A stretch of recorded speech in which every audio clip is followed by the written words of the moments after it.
This is our Philosophy 8 final project with Daisy, Keisha, Nicole, and Shelby.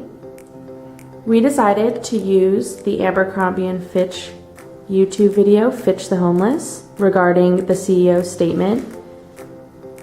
We then decided to split up all our participants into 5 groups. Our participants were of different ages, genders, and ethnic backgrounds to create a broad sample for our experiment.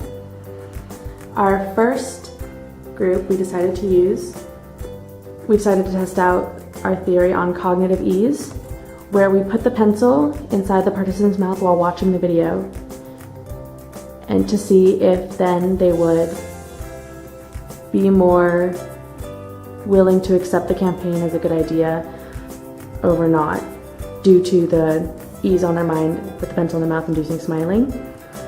For the second group, we're testing out the theory that if the lights were dim on the laptop where they were watching the video, then they would be in more strain and less willing to accept the campaign. Our third group was our positive priming group, and we tested out the theory that if we positively prime them by asking them questions such as, do they believe that everyone should be allowed to wear Abercrombie and Fitch clothing, that they would then be more willing to accept the campaign and be for it. Our fourth group, we then negatively primed them by asking them questions and getting them emotionally charged by asking if they believed in exploiting the homeless, and by that we theorized that they would not be willing to accept the campaign as something they feel for. And our fifth and last group was our control group, in which they received no treatment at all whatsoever. And this was our control just to see how people without any treatment feel for this campaign. And here is the results. This is an online campaign attempting to rebrand Abercrombie & Fitch clothing by donating the company's clothes to the homeless, after an author alleged that the company's CEO only wants a specific type of person to be wearing their brand.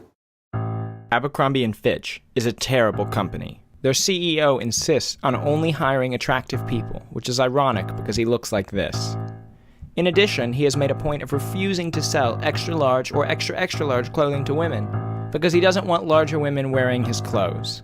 Abercrombie & Fitch CEO and old Biff lookalike explains this policy by saying, "In every school there are the cool and popular kids, and then there are the not-so-cool kids. We go after the cool kids. A lot of people don't belong, and they can't belong. Are we exclusionary? Absolutely." To make matters worse, when clothing is damaged, instead of donating it to the poor or unfortunate, they burn them. Abercrombie & Fitch only wants a certain kind of person to be wearing their clothes. Today, we're going to change their brand. I traveled to a Los Angeles Goodwill where I scoured the racks for donated Abercrombie & Fitch clothing. They were hard to find at first, and I began to worry that Abercrombie was sending representatives to the thrift shops to buy up all the clothes and thus keep them elite. But then, I had an idea. Where is, the douchebag section? Jackpot. Next, I headed to East Los Angeles, also known as Skid Row, the location of one of the largest populations of homeless people in America. It was time to do some charity.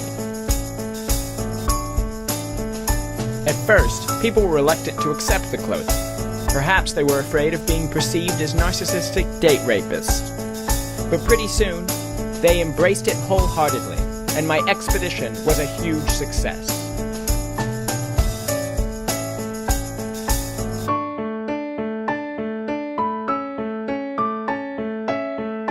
But I'm just one person, and I can't clothe the homeless or transform a brand by myself.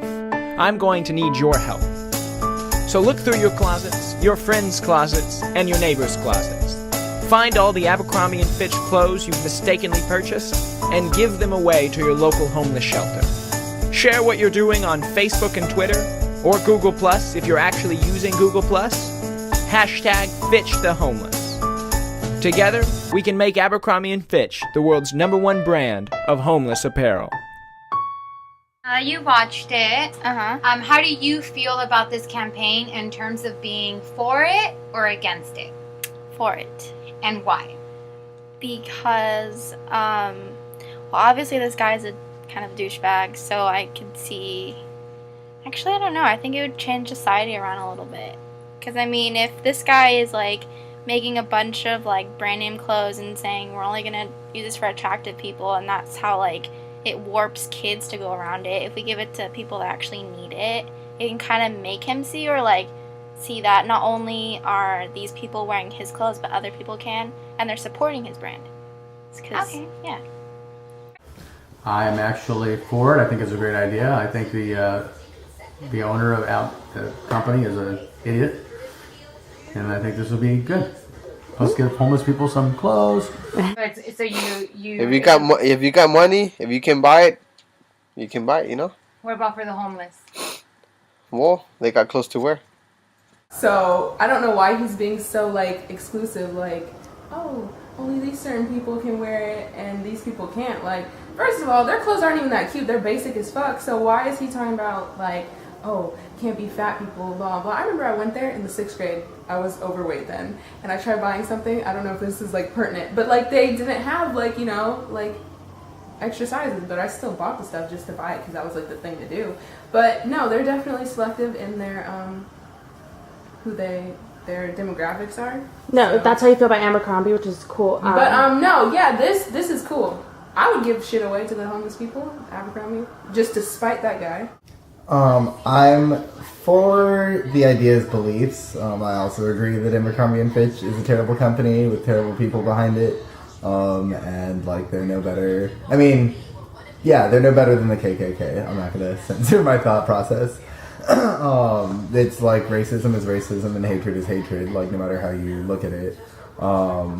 Now, aside from that, the campaign itself, like their methods are questionable and like very obviously very young. I think it's super common in our generation that young people have these ideas and just put them into practice without thinking like about what they're actually doing.